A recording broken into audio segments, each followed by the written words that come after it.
Detroit Lions fan, what's going on? A couple of things at least. This beautiful, sunny, bright day here in Metro Detroit. So let's talk. Let's talk, man. I've definitely been keeping up with everything. To be honest, I can say that. Like I said, nothing really that that excited me. We're just going through the process of making changes still. We adding guys still. We add Dunbar, cornerback. Some injury issues in the past, typical type of Lions signing. But it's a prove me deal. So I'm fine with that. 1 year prove to me that you can stay healthy type of deal. I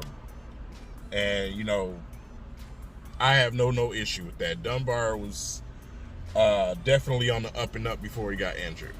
PFF had him ranked number 2 before he got injured, as a matter of fact. I know some of you Lions fans probably remember the significant interception he got against us, but yeah, like I said, I have no problem with the signing at all. I'm pretty good signing for me. Just to put that out there for the phobic people, say, yeah, he's injury prone and this and that. On this type of deal, what is it hurting, to be honest? Just add another guy to our secondary. The Lions are obviously, high on our 2 youngsters in Owawarie and Okuda, which changed his number to 23, which I'm so glad because 30 is such an ugly number. But changed his number to 23. So if you're gonna wear 23, you got some shoes to fill, obviously, my guy. So I hope you do that. With that being said, Detroit Lions definitely have some work to do in the draft, and that's the next topic we're going to talk about. The NFL draft. Some significant things have happened in the last couple of days. One of them is obviously the Jets and Sam Darnold trading him to the Panthers. Definitely means that they're going to be in the business for a quarterback. So trading back option for the Lions obviously gets a little bit tougher. The Lions obviously are showing that they want to take a quarterback with some of the actions that you're seeing in the front office, and also with a lot of the rumors that's leaking out of there. Also a rumor out there about the Lions trading with the Falcons for the number 4 spot. So that just popped up. So we'll keep an eye on that. Don't know how much weight that has behind it, but we'll see. Like I said, it's hard to make content when you have the slightest idea of what the Lions are going to do. Remember, this is a total new regime. And Mr. Holmes has his way about drafting.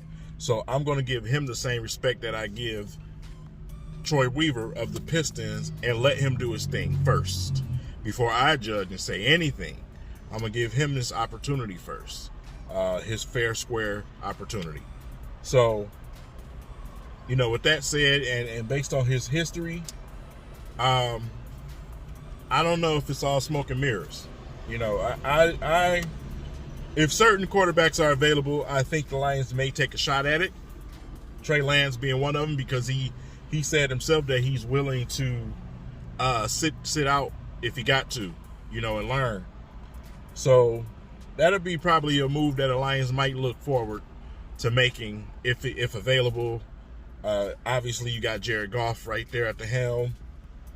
So, we definitely will see what happens with that situation. As far as moving back, the options that the Lions have if they move back, obviously, I'm going to the defensive side of the ball. I just don't want the Lions to take a receiver. That is my whole thing. I don't want a receiver with my first pick. I just don't. You're not going to win nothing this year. Let's be frank about that. You're not going to the playoffs this year. I'm not taking a receiver with my first pick. I'll get a receiver in the latter rounds. We obviously, with the signing of Williams, we don't have to go and get another running back. So go get a receiver with a later pick. But my focus is defense, because that's where we need to rebuild and restore the most. Would you have a chance on the back end to get yourself a linebacker or a defensive lineman? Obviously, yes. And if I'm the Lions, that's what I'm doing. That's just my opinion. What will they do? Who the heck knows? Nobody knows. Nobody's close to knowing anything, man. It's so it's pretty closed door. It's no type of, I can't get a feel. You know what I'm saying? And you know, when Patricia and them came in here, when Quinn came in here, I kind of had a feel on what he was going to try to do, because we knew the type of things that the Patriots did. Went for the unsexy guy, went for the bigger linebackers and things like that. We knew the Patriot way. So I had a feel about it. Holmes' drafts were without these top picks. So they were in the latter round. So he kind of was all over the place. And he was striking. So that was the most important thing and the most impressing thing for me, you know, when we brought him on board. Obviously, he was faced with a ridiculously big situation with Matthew Stafford, where they mutually agreed to part ways. It's not the fact that, you know, they just wanted to get rid of him. It was mutual. So I had no issue with that. You know, it was a mutual thing. Matthew Stafford was tired of starting over.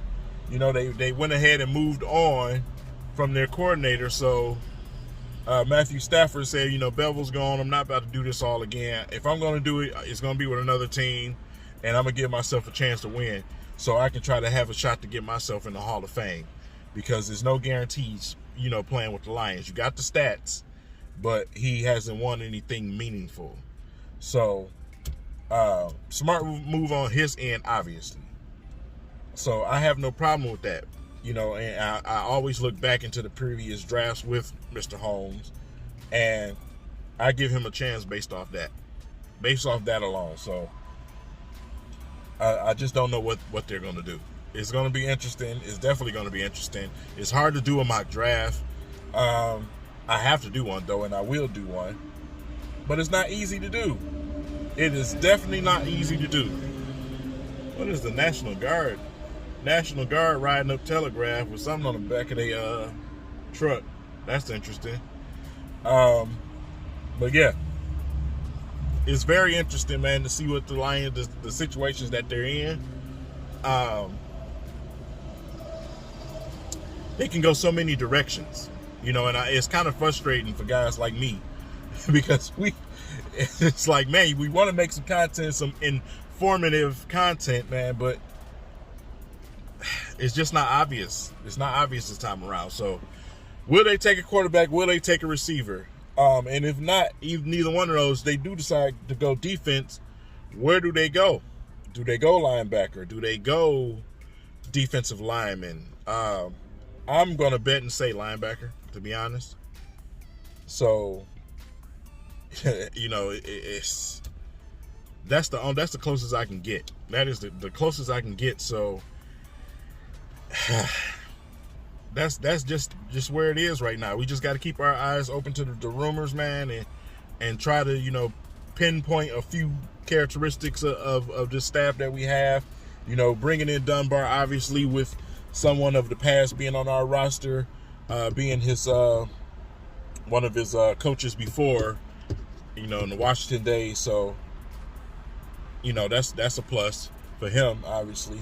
Okuda speaking and saying that he feels rejuvenated and relief. That's probably part of the number change too. Probably just didn't like the number.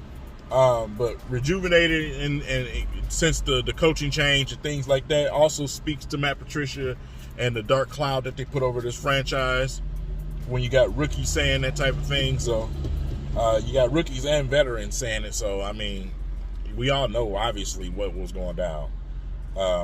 Even though Patricia them was over there trying to slander people and things like that. So, but that's for another day, and that's another topic. But yeah, just wanted to go over a few things with y'all, man. And you know, like I said, I'm just waiting for that bombshell. I'm just waiting for something where I can just grasp and say, okay, now I can put some real things out here and try to piece some puzzle pieces together, man, and talk about what the Lions trying to do.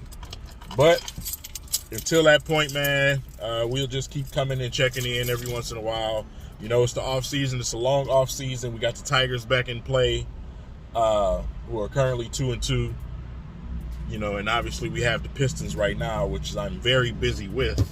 So I haven't forgot about you Lions fans, man. But I leave that mantle to guys like Dosa Dion, man. You know, like I said, Dion does such a great job. You know, I encourage everybody, you know, obviously everybody that's probably subscribed to me is probably subscribed to him by now, obviously. And it's his platform. He's the top guy for the Lions. He's the top guy, man. And, you know, I definitely appreciate that, you know, because like I said, he keeps me up to date on things too. You know, when the Lions make a move here and there, because I may be busy doing things. And when his videos pop up, I appreciate them. So shout out to Dose of Dion 2.0, man. And y'all make sure y'all subscribe and keep an ear out, man, you know, for Lions content as well. Micro Mike. Don't forget Micro Mike, man. You know, does his thing as well. So you got to keep up with these guys, man, and keep up on the Lions when they make these little small moves and little posturing that they do. You know, I'm definitely going to be back in the mix, you know, very soon, obviously, because we got some drafting to talk about. So with that said, I appreciate you guys for listening, man. And leave it in the comments, man. Give me some topics that you want me to talk about if it's to that point, you know. So give me some topics, man. And I have no problem coming on here and blabbering my big mouth about something. So, you know, I appreciate you guys. I love you guys, man.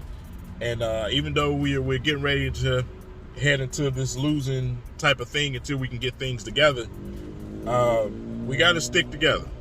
Us Lions fans, we got to stick together, man, like we always do. And we just got to wait and we got to hope that things go correctly this time. So with that said, y'all be safe. Everybody hold on to your loved ones and be careful out there. I'll catch you guys later.